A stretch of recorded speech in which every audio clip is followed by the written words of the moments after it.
There goes our train. There goes our train. Joyce and I have just arrived in Schlucksee in what's called the Hochschwarzwald, the High Black Forest. So we are up in the middle of the hills. We're not in the highest point. The highest point is actually that way, a few dozen miles. But the local tourist guide really said the highest mountain, the Feldberg, is really not that. There's really nothing special up there, and the view's not that great. He said, you come down here, you actually get a better experience, and it's not so touristy. Now, we are going to stop off at TDZ on the way back, which is more of a tourist area, but this is Schlucksee. And for you train guys, just to show we're still doing trains, we got a little floral model train they made here. Joyce took some pictures of it, but I'll get a video of it front and back so you can see. So I can...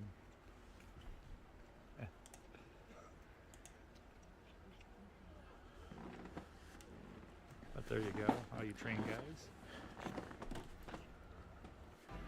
Sean Ricard, here we are in the Black Forest, and that is a 146-2 locomotive pulling.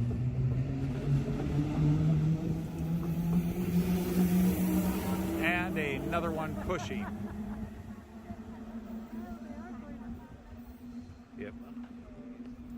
So we have just arrived at Teak.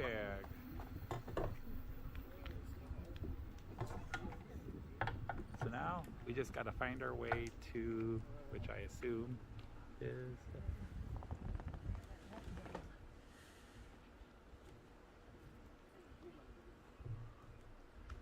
we are in literally the heart of the Black Forest. We are about an hour and a half by train north of where we are in Freiburg.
This channel is a not-so-proud member of YouTube's all-encompassing special society of heavily overwhelmed layout enthusiasts.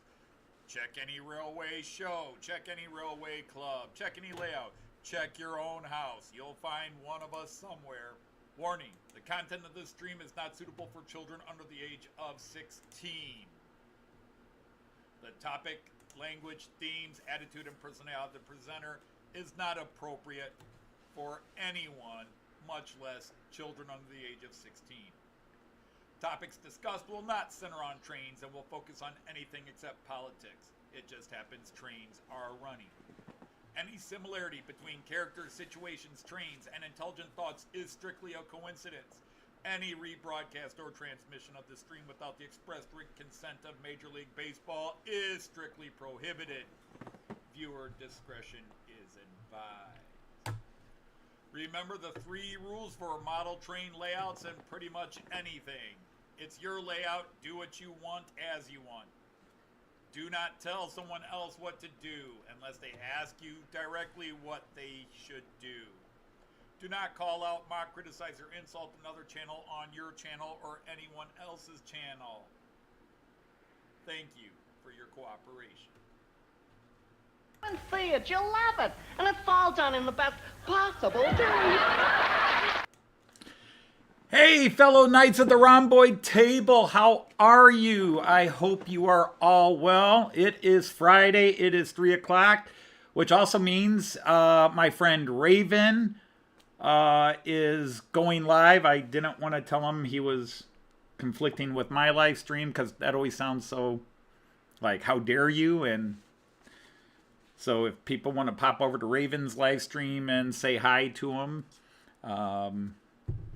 There was a time where nobody went live. Now I've got some model builders from the UK go live, and other people just randomly go live. And I used to have this time slot all to myself. Now I'm sharing it. Again, I hope you're all well. Let me just go through and start greeting all the knights that are on my list, and then we'll get into some of the topics I like to babble on before I get running trains. So, we start at the top of the list. We've got Sir Digger Evans is here. Sir James Galton, hello, hello. Sir Jake from Haunted Halloween. Sir Andy, 81E is here. Sir Efo is here. Sir John Benicki is here. Sir Joseph Agliato, our Sergeant at Arms, is here. Sir Dwight is here. Sir Dave the Kiwi is here. Sir Leslie is here. Sir Andy of March West Junction is here.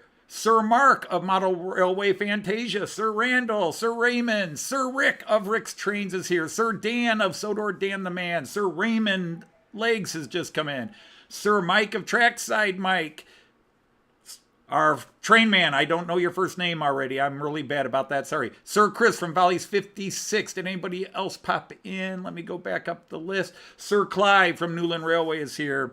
Again, welcome to all the Knights of the Rhomboid table as everybody's coming in. All right, so let's deal with the, I don't know, should I deal with little news and then build up to the big news? All right, let's start with the little news. Just came in the mail today. I will be doing a video on it, but this might be defeating the purpose. Lee Roglinski, who is a fan of the channel, friend of the channel, works so he doesn't always make it into the live streams.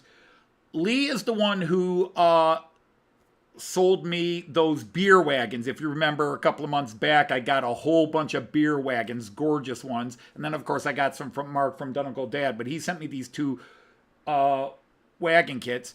He said, look, I've got this old Märklin locomotive. Would you be interested in it? And he had a price set, and I kind of looked up and said, well, you know, what you're asking was probably a little higher than what it's going for around, but we worked out a deal, and I bought it off of him. And it's got a hair. Oh, I just gave it a haircut, and it's got a hair. It's not my hair. How does it get a Joyce hair already?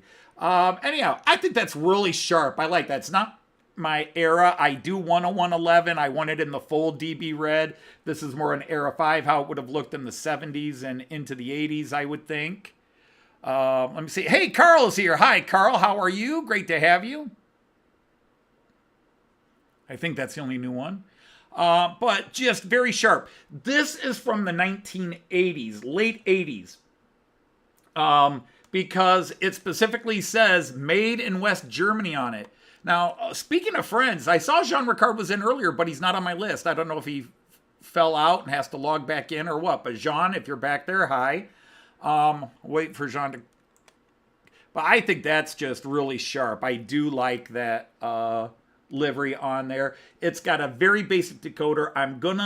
I've already had this open because I reset the address on the decoder in here, but it's got one of the early generations of decoder, and it's one of those pin decoders where you got to set the numbers on the little pin bar. But very sharp. I'm very happy with that. And the other thing I did was I got some smoke units, and I've been adding smoke units to some of my locomotives that can smoke, but, well, could smoke if you added it in. So I've got my... this guy, I just did it, and I wanted to do a test with that. Maybe go ahead and test it live. I put it in. I was working on it this afternoon. And so I'm going to give it a test here. Let me switch cameras here real fast. And hello to anybody else coming in. Stormy Sky Productions is here. My good friend Sir Tim is here. Nice to have you, Tim. Great to have you here.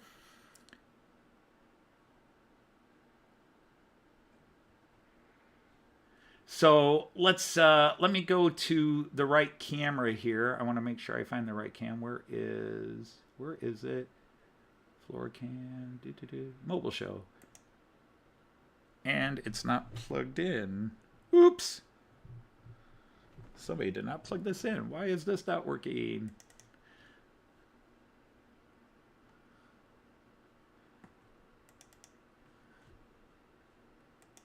me see if I can talk this into working.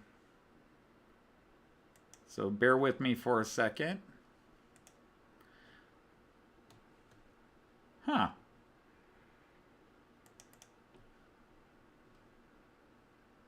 Wonder what's going on here.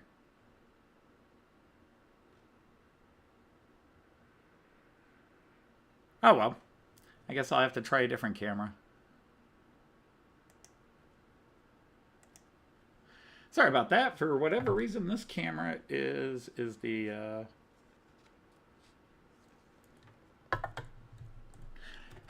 Oh, well. By the way, speaking of cameras and everything, I am on OBS today. And I'm shaking like a leaf because everything's working. I did 3 test live streams. It was working. I did nothing. I contacted OBS and mentioned the problem. They never got back to me. And then Microsoft Windows did an update.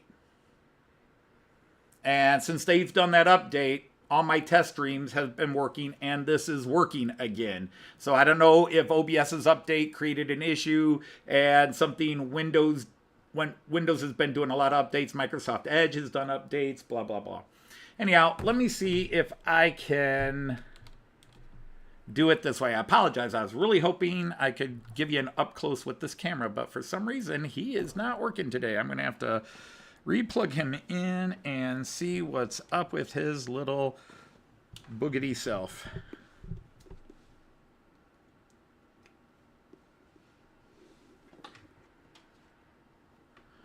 But be that as it may, I'm going to go ahead and try this guy, and let's see.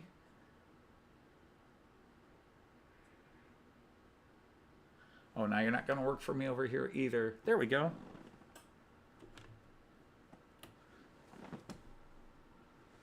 So I just got to let it heat up a bit.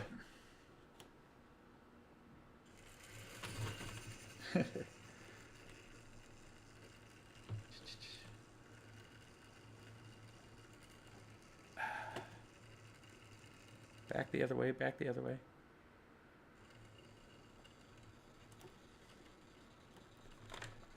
Okay, so we're still not quite in view.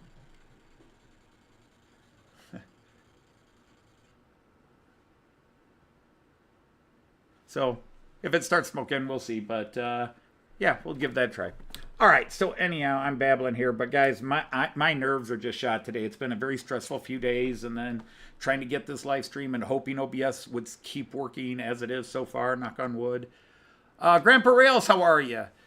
So anyhow, if you're in the UK in the model train world, obviously this week had 2 massive announcements. To Americans, if you don't pay attention to the UK market, and there's no slur on that, if you don't pay attention, you don't pay attention. It's, you know, I didn't pay attention to any market, and then I only paid attention to the German Central European market for years.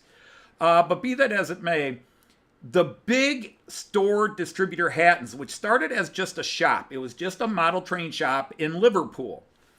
And they just grew and grew and grew and grew and became one of the big ones. And then they got into massive distribution and all sorts of things. And then over the last 5-6 years, they've really had some massive expansions. They're shutting down. And it has nothing to do with the economy as is. They're shutting down because they've talked about the way the market's looking for the future, which of course gets everybody doom and gloom, just warrants it. But in reality, what happens is, although they claim, hey, we're not broke, we're not going bankrupt, we can pay off all our bills, we are solvent, we just are looking forward and thinking. The reality is, they did a lot of, in what I consider, faulty visionary moves. They went from being a store and a shop, and then they became a wholesaler. You know, they got a gigantic stock area and began distributing and selling across first the UK and then even the world. Then they moved. They left their Liverpool shop and they moved out to a big industrial complex with an even bigger warehouse area to store everything. And of course, to cover that, their prices went up.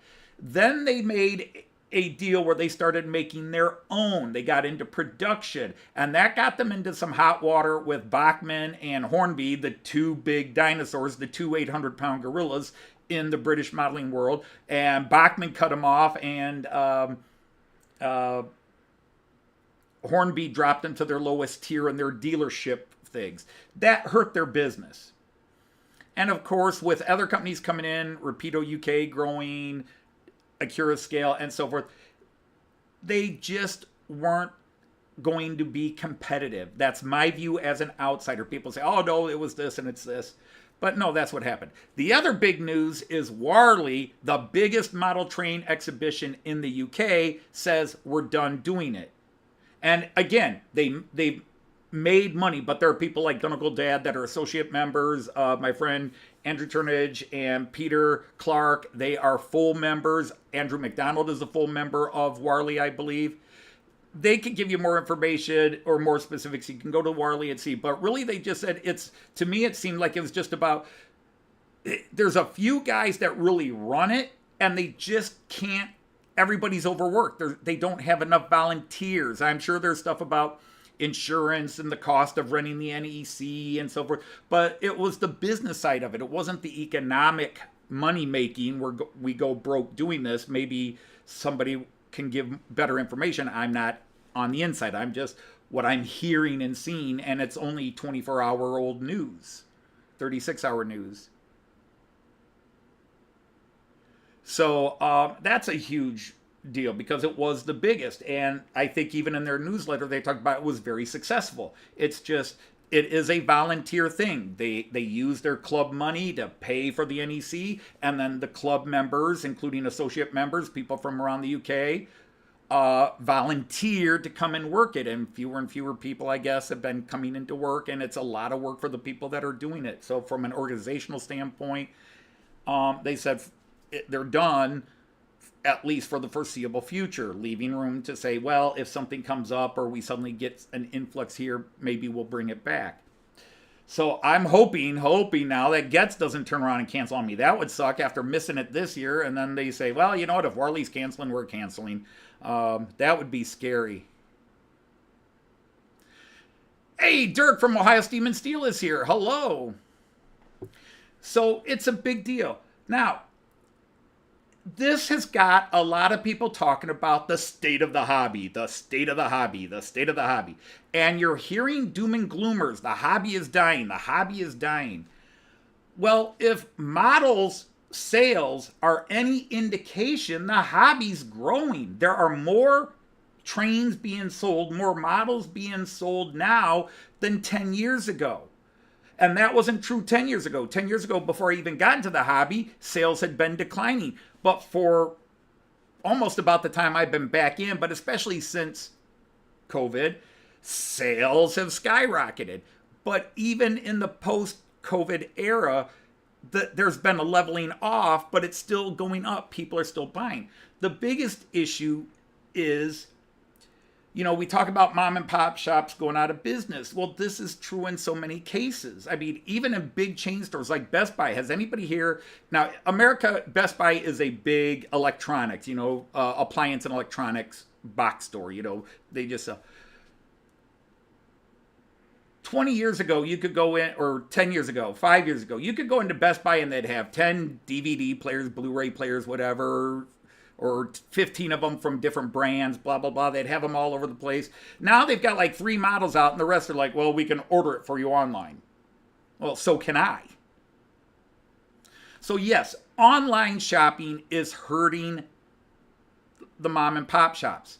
Also, guilty as charged. I shop with a shop called Lipa, as you all know.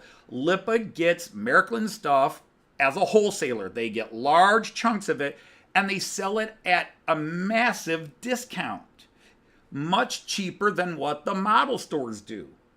Now, if I lived in Germany, I would probably support my model shop, but since there is no model shop to support, I don't have any guilt buying online. I have no guilt buying online.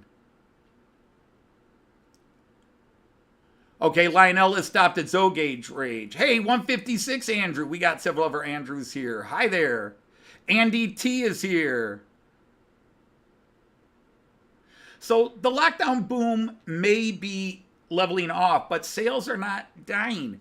But what's happening is businesses have to adapt, and it sucks that the mom and pop shops are struggling. But I've been to plenty of mom and pop shops that are doing well because within the community there is this. But obviously, my friend Mark Bascom brought up several points. Andrew, March West Junction just did a video. Pricing and the fact that everybody's going to the highly detailed, big decoder, all the functions, bells and whistles, the stuff that gets me in. But that adds price. And that they're pricing themselves and they're pricing people out of the hobby. And to a degree, that may be true. But at the same time, as everybody says, if you know a little bit, you can buy something for $50 on eBay or from a flea market or from the mom and pop shops that have their trade-ins and old stuff people bring in and sell it for cheap if you can fix it up. There are real El Cheapos for kids to get kids in the hobby, because Mark was talking about that. We got to get kids in the hobby. Well, obviously, to get kids in the hobby, even a $50 locomotive is not something the average kid can just drop bucks down.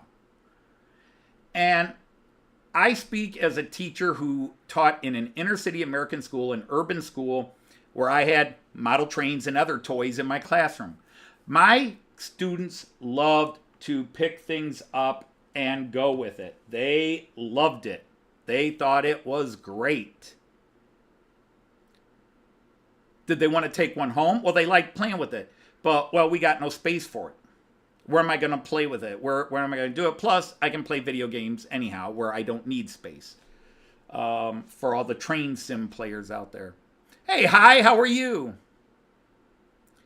And so, yes, the hobby is being priced out to some level. And I think it was Andrew at March West Junction talked about, you need a mid-range. Well, where I come in Europe is like Piko has mid-range. They have the real cheap stuff that has a decoder in it. They have basic analog locomotives, the equivalent of, let's say, 75 to 95 pounds.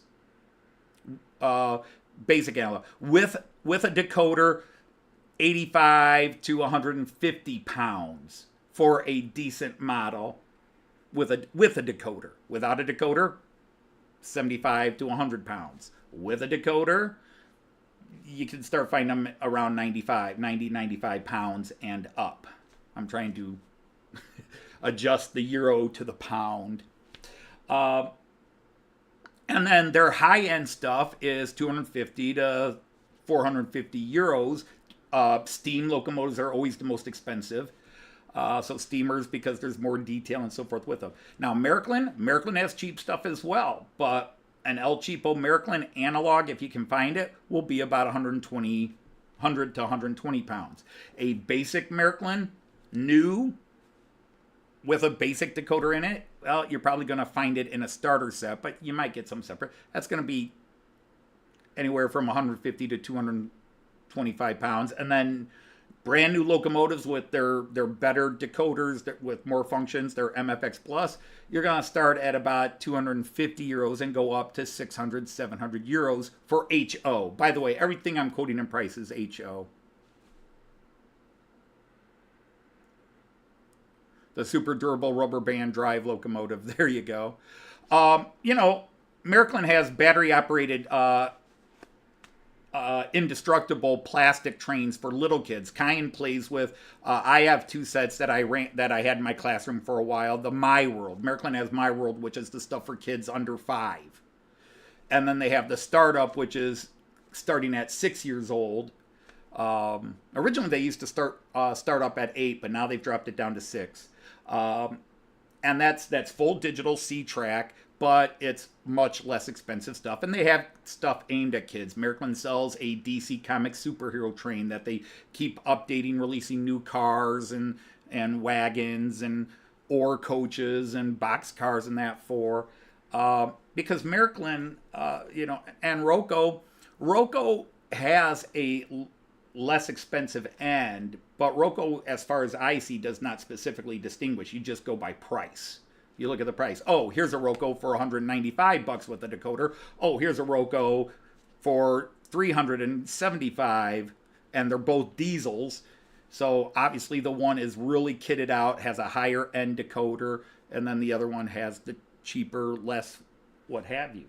So it is that insanity we have to watch for. It is something we do have to keep out. Is there a simple answer? No. If you want the truth, and this may disagree with some of what a lot of people are saying, if you want to get kids in the hobby, it's on you. It's not on the stores. It's not on the companies. It's on you. You want kids in the hobby, you raise your kids in the hobby if you can. You want to attract kids to the hobby, you're not going to compete with Grand Theft Auto and FIFA 24 and all the video games where they don't need space. They don't need it. What you want to do is plant the seed. And at the risk of sounding like I know what I'm doing, like what I'm doing with my grandson Kyan, where I'm bringing him up with trains. Okay, I didn't get to bring my kids up with trains because I wasn't into trains when I was growing up my kids. Otherwise, they would have been down here playing with me. And they still would have gone in their lives and done their friends and had that big 10, 20-year period where they didn't care about trains. But something would bring them back. Some connection to their father, their grandfather, their aunt, their grandmother, whomever, would bring them back into the hobby down the road. Exposing kids to travel by train and showing them this active, vivid world. That's what got me in the hobby. Forget being a kid, although I am emotionally a kid. Get the kids in the hobby. Hey, Anthony at Choberton Junction, how are you? Great to have you here. So you plant the seed. And if you have clubs and shows, take them to places that have shows. My kids have been in Miniature Wonderland, and show them. But the problem is a lot of people go in and they see Miniature Wonderland or they see somebody with a really fancy layout and they're like, I could never do that. So you got to get them starting small. Get them to enjoy the loop. Get us to enjoy running it on a loop. Because we all get bogged down in that's not how you do it, and you're not weathering, and are you going to weather that, and are you going to build a proper layout, or that's not prototypical, and blah, blah, blah. The vast majority of us get caught up with that. And that's channels I tend to avoid on YouTube. I go to the guys that I'm running on my carpet and it's fun. Look at these trains. Tell me your story of your trains. That's what gets to me, because that reminds me of sitting with my grandfather as a kid and listening to his stories of the old days. And then create those memories with your kids. They will always have an appreciation for trains. And then somewhere drop them a model, drop them a little loop. But you can still go buy a $49 El Cheapo train set. The train's going to be a piece of crap, but it's going to go on the loop, sort of the same stuff. But, don't buy that $500 deluxe starter set. As people are pointing out here, Piko, Roco, Märklin all have inexpensive starter sets. And I'm sure Atlas, Aether, and Hornby and everybody else does. Hornby has Hogwarts trains and stuff like that to appeal to the kids. But the kids today aren't Hogwarts. And a lot of companies, if you remember, they went into the model world with Goth, not Goth, steampunk, that's what I'm trying to say, sort of the Victorian age meets Goth, new wave tech, blah, blah. And they tried to, remember Hornby released a steampunk kit and all that? That was very popular. They were trying to go to that crowd. Kids were into it, adults were into it. Go into it. But that stuff doesn't work, because as much as we criticize the companies, like, all they make are this class, and because that's what people buy.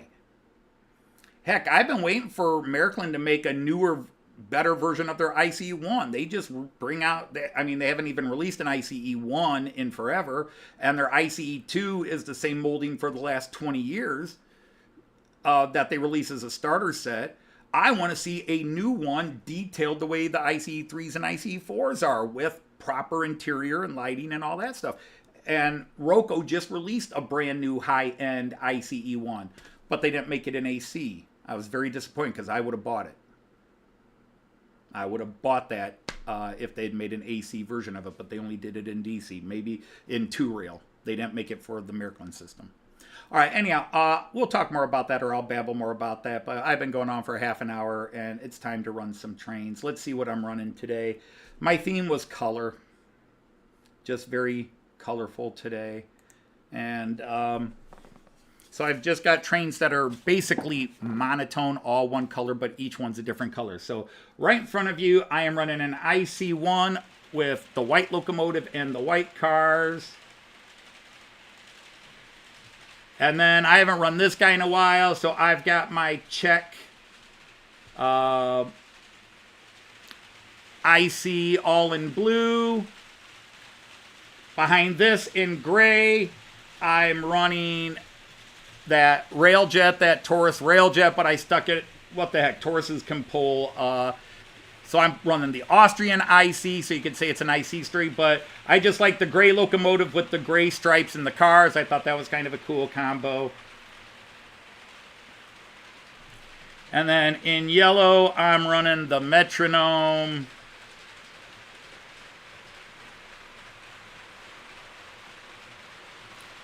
And then in two different shades of green, I'm running the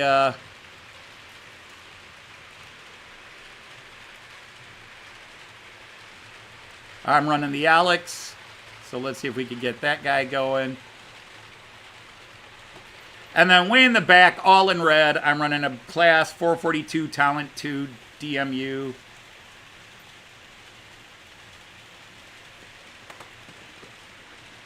All right.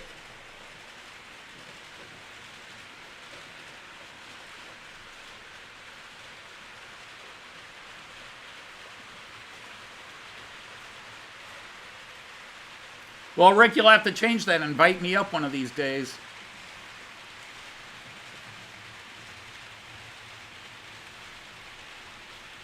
Hey, yeah, let's get Train Man to 1,000. Hey, there's Heyman. Hey, Monsville, how are you? Hey, Mon.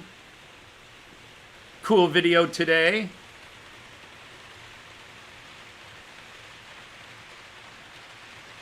Ah, the Closet Branch is here. Yeah, well, the reason they can be colorful, I mean, they do put a lot of ads on their locomotives. And in America, locomotives, the locomotive is the advertisement for the company. So they're, unless they're doing some sort of Patriots Day, support the armed forces, they don't do it. In Germany, Deutsche Bahn doesn't care if you don't see Deutsche Bahn on locomotive. If you pay the money, they'll put their ads and they'll make their colorful locomotives, and then each company tends to have their own livery. But it's on the passenger trades where you can really see. Because like Chris from Go Via Go Home just did a review of a new locomotive he got, and wow, was that a gorgeous locomotive. And cars. Now, the cars were kind of problematic. He graded them down. But overall, it was just brilliant. I love the train. Obviously, he had some issues with the passenger cars, understandable, very clear. But they were Bachmann. And they were competitively priced compared to European cars. And they look sharp. The difference is the European passenger cars for that price will be much nicer and not have the problems that he ran into. And I could, you know, let me see. Where is it? Oh, it just went the other way. Let's go to multi-view real quick. But yeah, if you look at those Alex cars, the green ones up there, let me see if I can find a camera they're about to go on. Yeah, right here. These cars. Except the Metronome's going to run in front of them. Perfect timing, Metronome! Those cars, those are $30 each, passenger cars. I paid, well, about $32. They were about 30 euros. So about $32. Now, the Metronome cars are a bit older. I got those in 2016, 2017, maybe 2018. 2017, 2018 is what I got. Those are lit up cars, and they were part of a set, and the one expansion car was about $90. Those Piko, the Czech IC cars that are in blue. Let me see if I can get this quick. Where are we? Where are we? Yeah, those guys right there. Those were less than $30 each, and they're very sharp.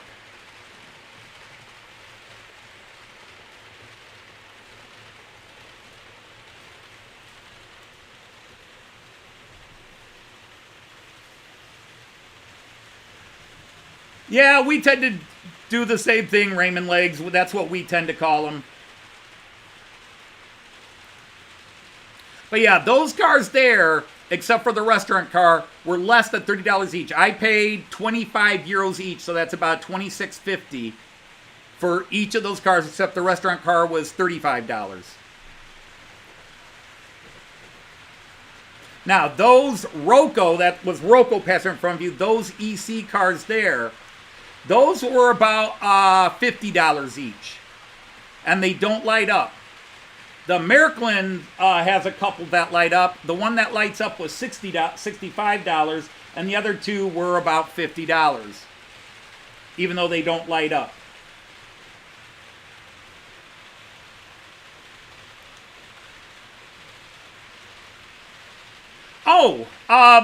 I have UK trains running. As always, I get babbling and I forget to start them up.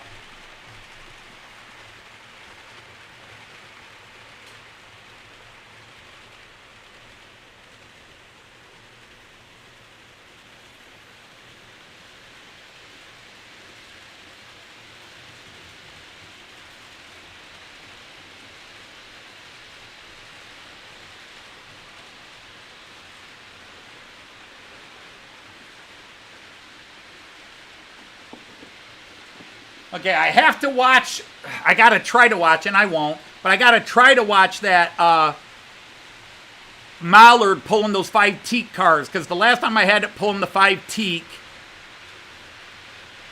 2 different shades, the end car, the sleeping car, kept coming off. I tested it today, and it stayed on, but any minute I could hear a crash and go, uh-oh. So there we go. Got the UK cars training.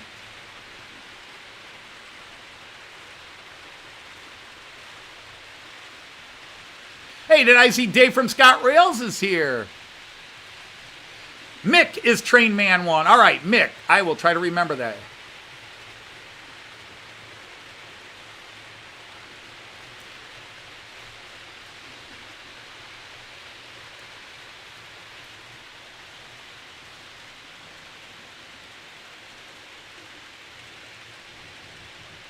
But the key to finish up kind of what I was saying in that regard is that I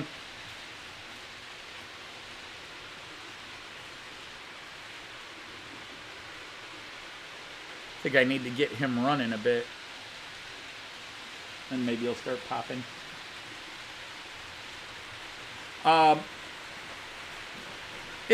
I don't know the answer. Nobody does. You can get market analysts saying, here's the answer, here's what's really the issue, here's this, here's that.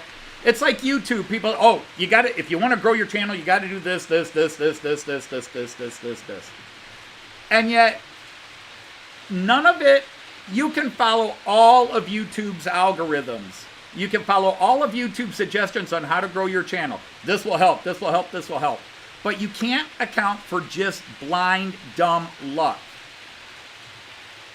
There are just things that are not planned. They're not part of any universal order or plan. It just happens. Sometimes you hit the right time at the right place. And bam, the magic happens. And other times you bust your ass, okay? Today, Van Gogh's paintings are worth a fortune. But in his lifetime, he struggled to sell artwork, his artwork. He was too advanced. He was too different. In 1962, January 1st of 1962, the Beatles auditioned for Decca Records, and the guy said, guitar groups are on their way out. It's not really, this style and this music is not going to catch on anymore, blah, blah, blah.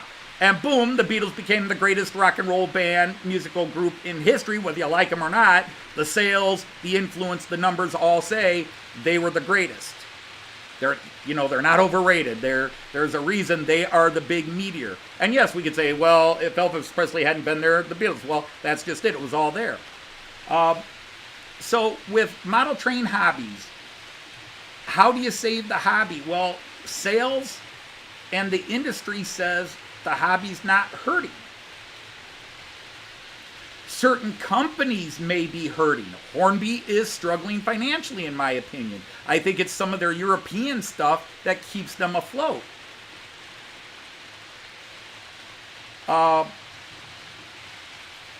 Märklin was in a 20-year economic free fall. The family went bankrupt once, then wound up having to sell it to one business. That business was struggling. They sold it to Simba Dickey. They got a young guy named Florian Schaefer, whose dad owns Simba Dickey. Florian Schaefer came into Märklin, cracked the whip, and said, we are changing everything. And Märklin's been turning profits now for like 10 straight years. Where Märklin had gone 20 years with continually less sale, being in the red, and now they're in the black, and they've been in the black for something like 10 years now. The hobby is way too expensive if you want to get in and get new. But the thing is, if you want to run trains, you can find it at an affordable price. Now, if you're like me, where you want to run modern era and you like all the digital stuff, there's no hope. You have to pay. I have to pick and choose. For example, I just did the Piko. You guys also, well, most of you probably saw the Piko catalog I did and the Märklin catalog. There's a lot of stuff in there I liked. I thought everything was beautiful. There was not one model I thought was ugly. There are models that I go, that's not my thing, and I'm not really into that style of locomotive. But they're well detailed, they're beautiful, they're in all kind of price ranges from $100 to $600, $700. I love them all. But even in my situation, I have to pick and choose. There's only one model in the Märklin catalog I pre-ordered, and I pre-ordered it before they released the catalog because they sneak peeked it 2 weeks before Christmas. Or a week before Christmas, and I pre-ordered it. I looked at it and said, yeah, I want that one. Other than that, there's nothing in the Märklin catalog I want. There's stuff I'd go, well, if I got it, or if there's nothing else to do, maybe I'll look into it. But I have to be careful. I've already expanded. I've got Era 3 steam locomotives. I've got Era 4. I just bought this guy. This guy isn't my Aramite type, but it came up, and it was at a good price. You know, a fair enough price, and I was like, what the hell? And that's the danger I'm in, because suddenly I'm expanding and getting trains from different eras when I said I wouldn't do it, but I'm still only buying that kind of stuff when there's nothing of the modern era I'm after, and I've got a train budget. I set money aside for trains.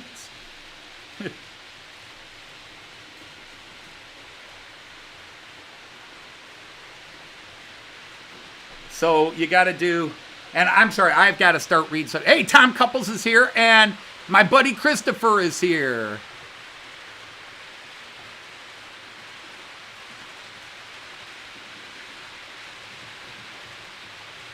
Yeah, I mean, if you just want freight rolling stock, I've gone to the Toledo Train Show the last several years, and I've live streamed the last two, and there are just banks and banks of dealers that are selling freight stock for $4, $5 a wagon. Boxcars, $4 to $5 each. Newer freight car stuff, $8 to $10 each. Some passenger cars, $10 to $20 each. I know for a fact that when I go to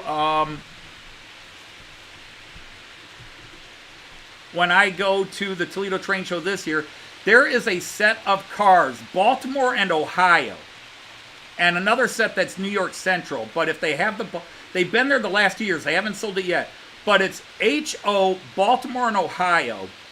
It's these black with silver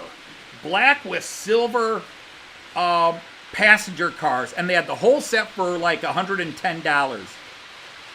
If it's there this year, I'm probably coming home with it.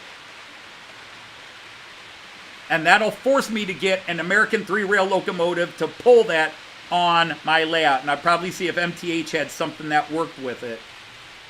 But those are gorgeous. And I'm into the point where if it's pretty, and like right now, I'm looking at, I want to add 1 or 2 American stock train, well, passenger trains on my layout just have American. I've got UK.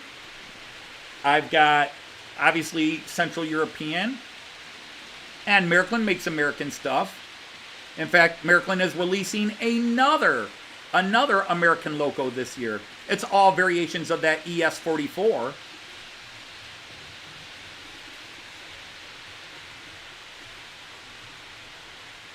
Yeah, now, Monsville, I will go along with that. As I have investigated older locos from Märklin, as I picked a couple up, and friends like Jean Ricard or Ifo and that will talk about it. Yeah, the quality of the older stuff, they were designed to survive a nuclear war. That you could drop them on the floor, bend something back in place, and it would still run fine.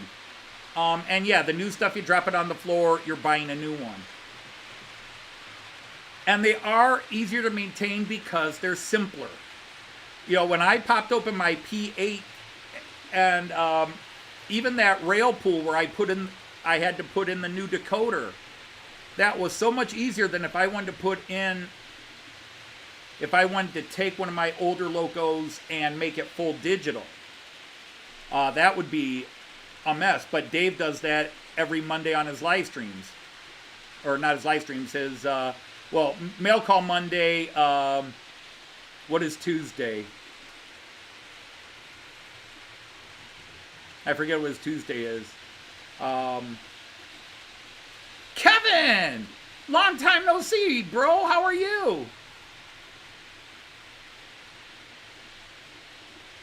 Yeah, and I probably would agree that old Hornby is fantastic stuff too.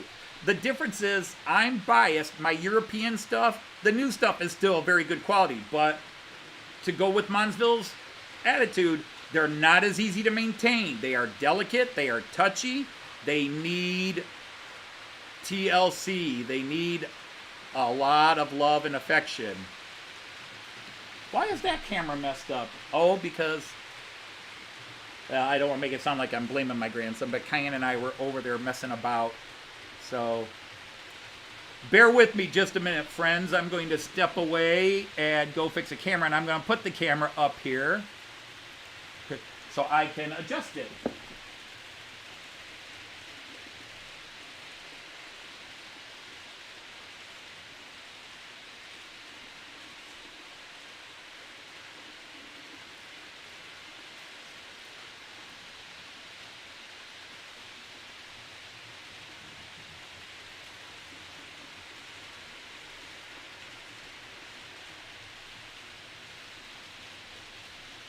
Sadly, there was nobody coming in when I decided to do that. I probably should have thought about it and waited a few seconds. But we'll watch these two guys come in. Actually, you're going to get all three of them in this camera in a matter of seconds here. Two coming up this way, and the third one will be coming into view in about 4 seconds. 4, 3, 2, 1, 0. Oh, he's going slow. I forget he slows down at that little bit. But there, all three of them. Hey, Dino's here. Hi, Dino.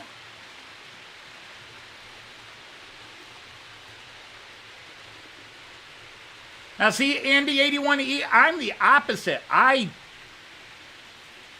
think Roco runs better than Piko. Now, if you get Piko's middle or higher stuff, then I don't see much of a difference. But if I see a locomotive I want, Märklin doesn't make it, and Roco makes one and Piko makes one, I'm going to buy the Roco because I trust Roco more than Piko.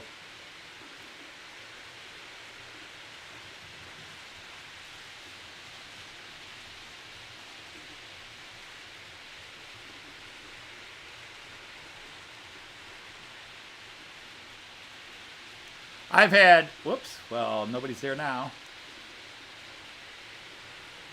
I've had 4 locomotives that I have over time grown dissatisfied with. 3 were Picos and 1 was that Roco 218 in red. Hey, Graham! I think I saw Graham here. Oh, maybe not. My eyes are playing tricks with me.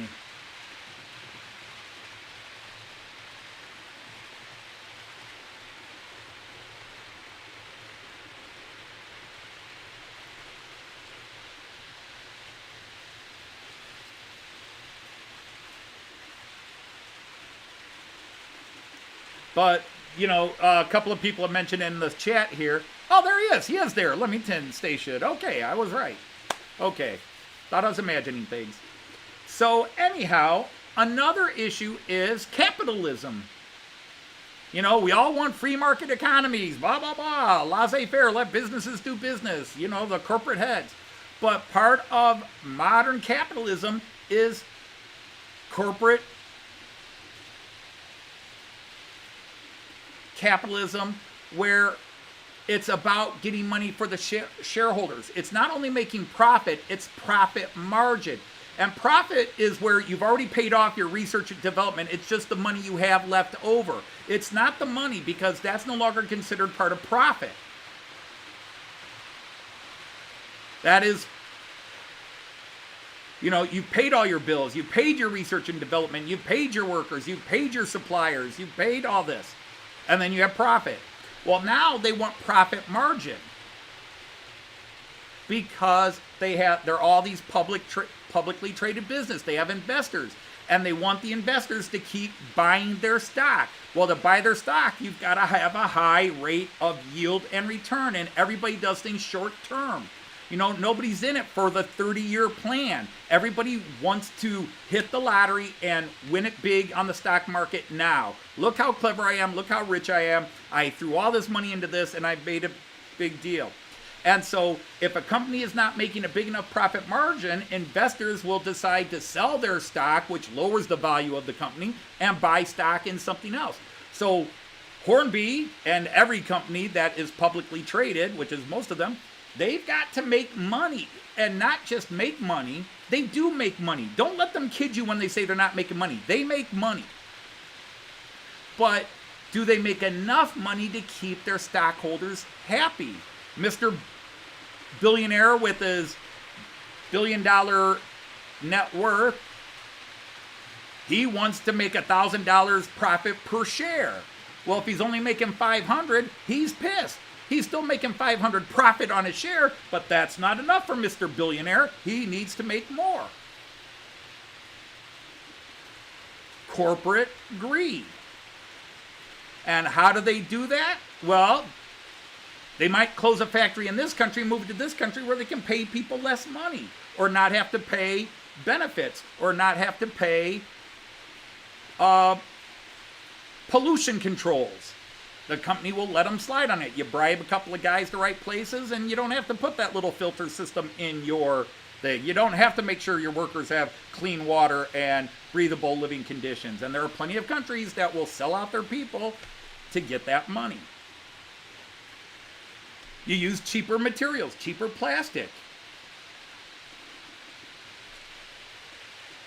It's getting too expensive, so instead of millimeter thick plastic, we'll go down to 0.8 of a millimeter thick plastic. Okay, maybe we'll go to 0.5 millimeter. What happens? You get light bleed, you get sound bleed, they easily crack. The plastic dries out and hardens or cracks on its own.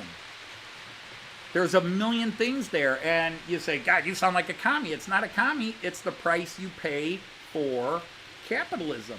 If you have unfettered capitalism, you still get screwed just like you would in the total opposite of capitalism, which is no economic policy at all, or communism, or whatever you want to call it. And shipping costs are massive right now. Why? Because everybody's using a trade war. The countries that have to import a lot of stuff are punishing their people and other companies for not being in their country. Brexit, it's politics, I know, but the people who supported Brexit are just now beginning to realize how the economic ties had a lot of advantages for them. Sure, there were some disadvantages, but a lot of the economic ties to the European Economic Community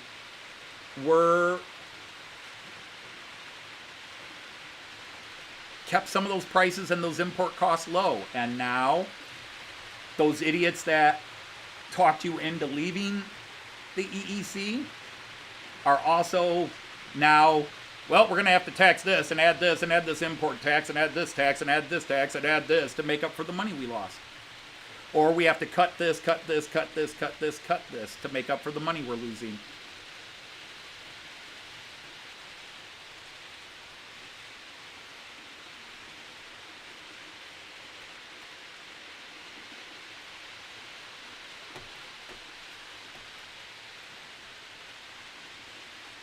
It's not about politics. It's about trains. But if you're going to talk about, we've been talking about the economic bit of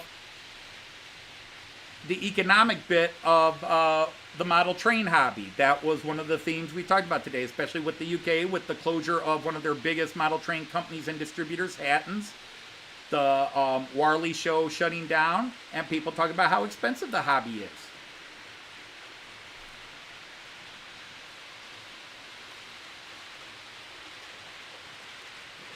And if people confuse politics with economic chat, I can't help that.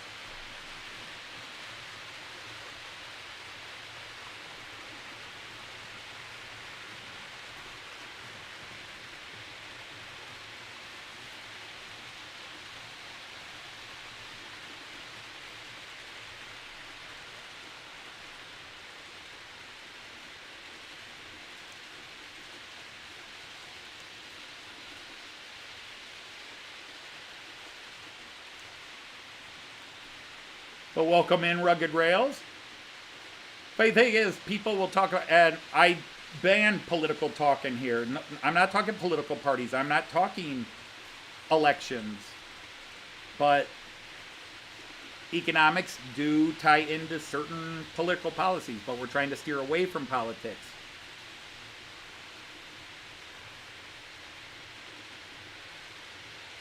Hey Sean, how are you doing? I know it's been a while. You've been going through a ringer and a half.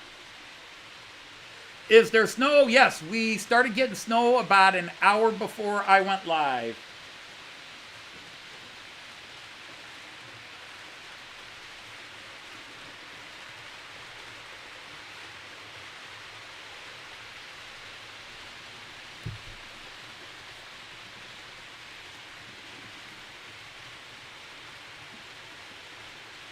We were supposed to get a big blast of snow and freezing rain last Monday night into Tuesday, but the storm shifted north of us, and we got just a touch of snow and then lots of rain.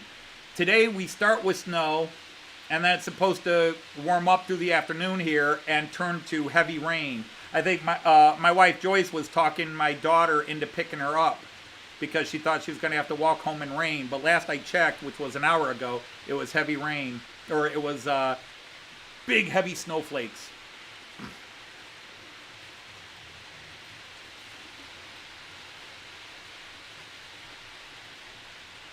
Oh, that was one thing I didn't talk about. I wanted to talk about. Yeah, my car system is on a temporary halt because I, if you look in, I think Village View here is the best look. You can see I laid out a lot of road. Actually, I had all the road laid out with the magnetic tape, but then we ran into a couple of problems with the area that's glowing pink now. And so I had to rip out what I did, and I was using Wiesmann's 5mm wide tape, magnetic tape. They aren't producing it anymore, and they've gone to 3mm. So I'm just ordering all kinds of 3mm tape and just going to redo this all with the 3mm tape. So whenever that arrives, which should be probably next week, Tuesday, so Wednesday, I'll start reinstalling all the tape. But the tests were good. The test running the van along the magnetic tape worked great. I did not install the motors. That's going to sort of be once I get the tape embedded, because that's also a big change we did. Whoops, not that one. Sorry, hit the wrong button. The other thing I did was I was going to put the tape in and then put a self-leveling compound in there. I was doing some testing with it, which is where some of that stuff got messed up, and I just wasn't happy with it. So I bought a tool that will allow me, basically, it's an attachment to my Dremel, which allows me to grind 1mm deep, which is how thick the tape is. It's 3mm wide, and I'm going to grind and just embed the tape in the foam, and then paint over that with concrete gray, and then I'll put the road tape in, put the motors in, and then the road tape in.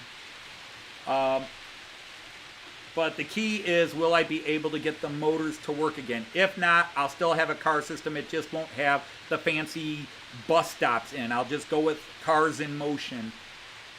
Hey, Kieran, how are ya?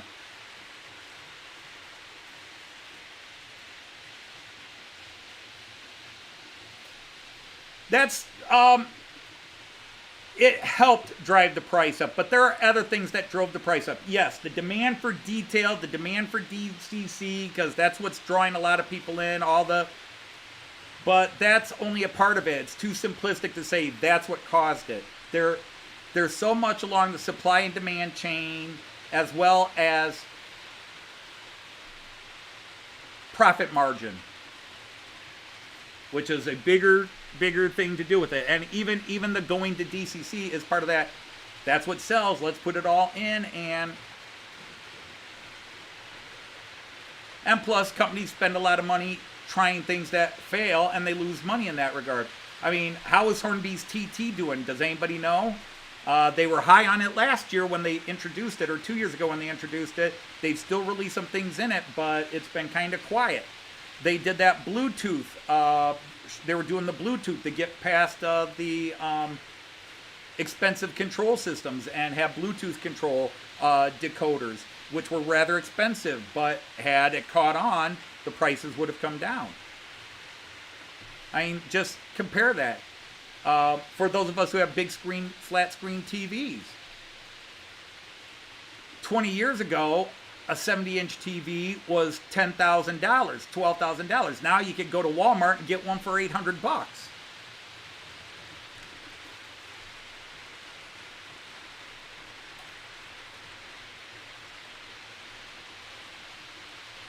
Hornby TT range update in April. Okay. Oil prices have affected, but oil prices are, there's a game there. You could do a whole thing on the oil prices and oil scares.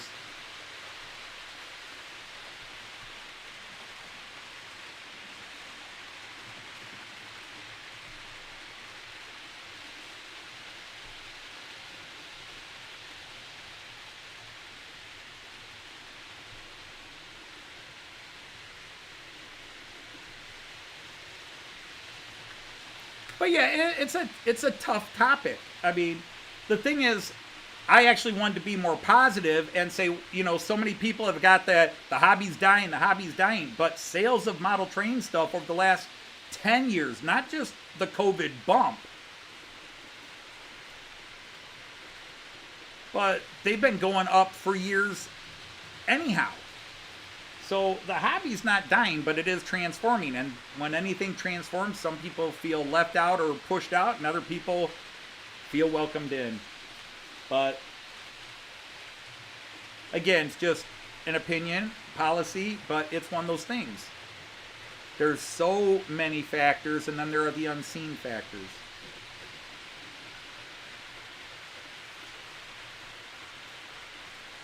But I'll bet, I'll trust my intellect, and I'll trust my education, and I'll trust my usually very accurate perception of how things work in that world. I may not know how to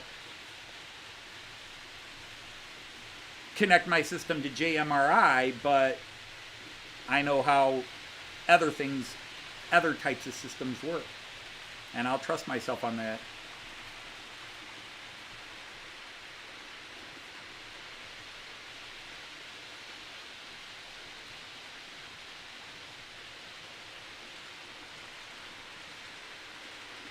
Yeah, and that's the thing, Rugged Rails. Analog is still there, used.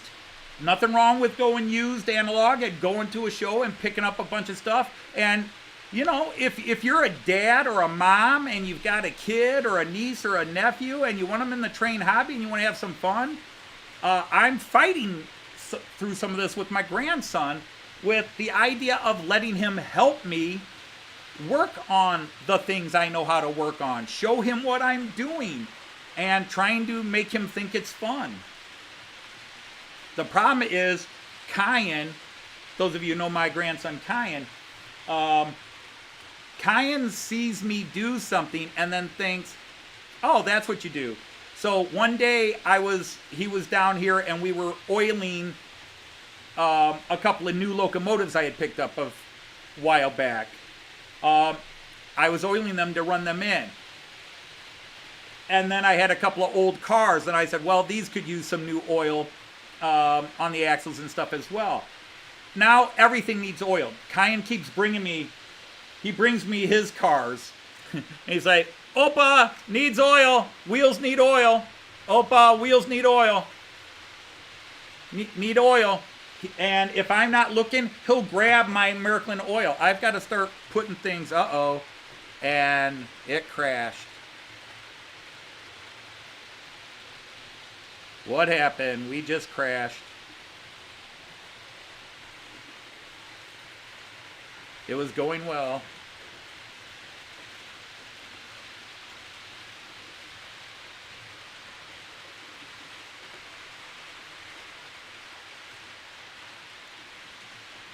It may not be that noticeable, but I just got, YouTube just announced it crashed.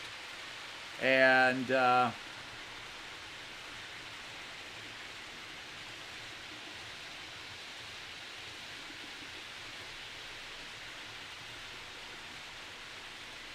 yeah, I am running, once again, I'm down to half. I don't know what happened. It was working beautifully, and all of a sudden, now we're in, we've crashed. So something happened.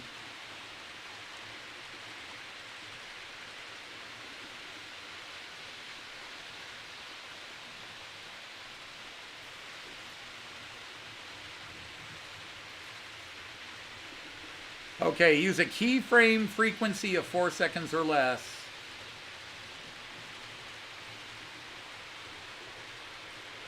How do I set a keyframe frequency? Yeah, I'd like to say it could be the snowstorm is affecting things here.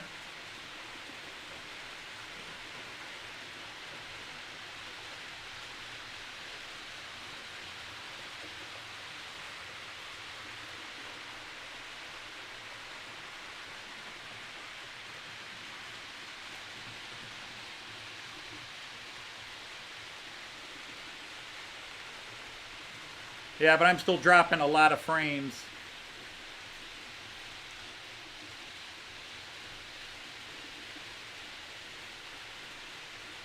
And why am I suddenly trying to pump that many kilobytes through?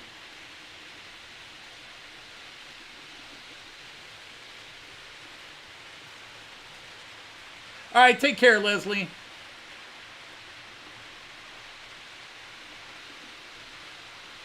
Schools are out, the kids went online. Well, but that's never been an issue until last week's stream and the week before, and now in the middle of this one. But also, this is suddenly saying I'm trying to pump about twice as much kilobytes as I normally pump.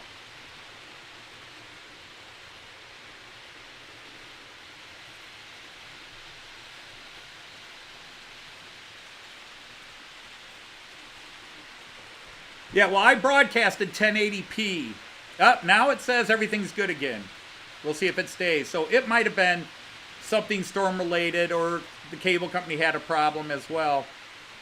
But it's, yeah, I've been working it this weekend. It was working great today. But now all of a sudden, my OBS now says everything's fine. YouTube is still having an issue.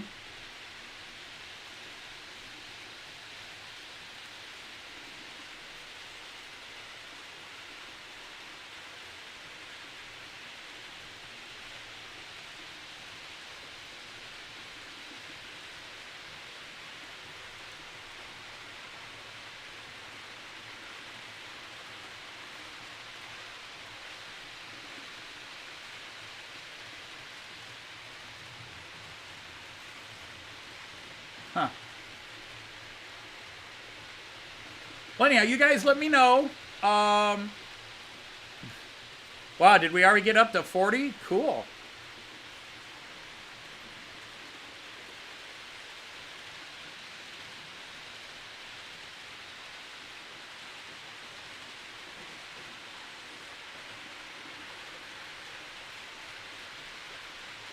All right, Evo is taking off.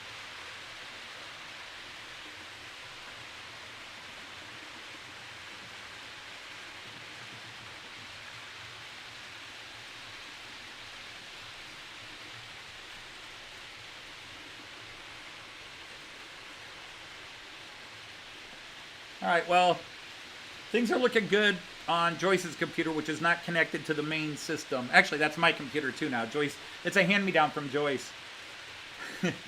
Joyce, earlier this year, well, no, last year now, I was talking about I needed a new laptop. She's like, you've got the most recent laptop. I need a new laptop. I want the newest one for a change. I was like, okay. Since I had just bought the supercomputer I do all this with.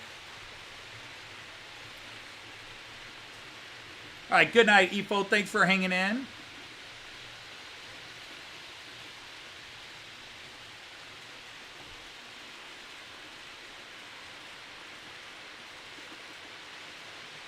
Hey, Anthony at Middleport Junction, welcome. Yeah, all of a sudden, YouTube says the connection's good. OBS says we're pushing the rates the way I should be pushing it. All my analytical numbers on the stream say they're all good. So something happened, and now it's back. For all I know, there could be a squirrel up on the tower where the cable line, the internet line, comes into our house. Because, again, if you don't know, I'm hardwired. We have the home internet modem, but I'm hardwired. My Central Station 3 is hardwired to it, and my computer is hardwired. So I should never have fluctuations like you might have if you're out in your shed on a router. So as long as the input from the main service line is good, I should be good. But unfortunately, as some of you have known who have been here more than a few years, the main box that the neighborhood signals on is on a pole that is by the corner of a street. And it's been hit a few times because idiots go flying around that corner and oops, bang. And I've had 2 live streams cut off where that pole got knocked over and it knocked out people's electricity or cable, or, well, electricity and cable, or just cable, because they run into that stupid pole. It'd be nice if the city moved it, or the companies, but there are so many different companies use that post.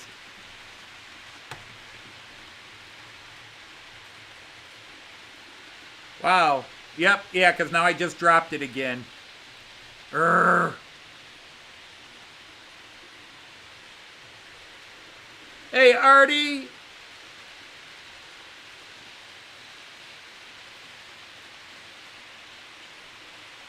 So yeah, now we're in and out again. I don't know if you guys are hearing me. I don't want to turn around and jump over.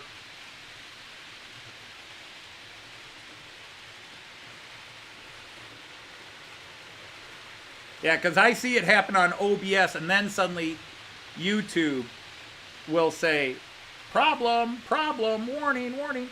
Hey, Colin, how are you? As long as you can hear me. Yeah, I'm buffering bad on... So I have 3 resources I use. I have my OBS stuff on my main computer. I have YouTube Live Studio. And then on Joyce's computer, I just have how the broadcast would look to you guys. Because this is on a Wi-Fi, not hardwired. So I can see it spinning around on Joyce's.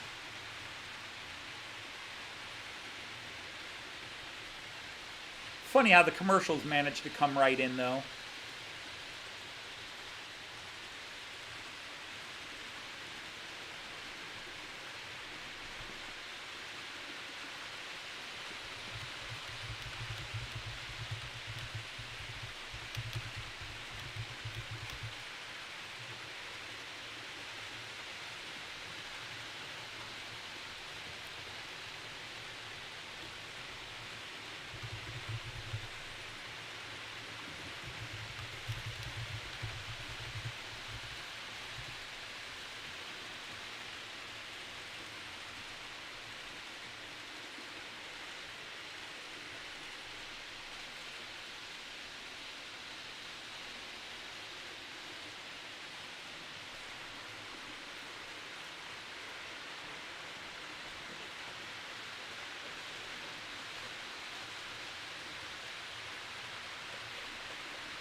Huh.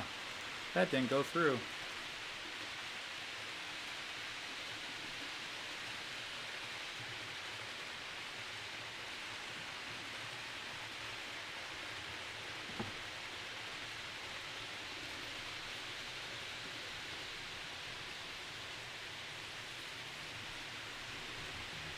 I just typed something in chat and it didn't go through. I wonder what's up with that.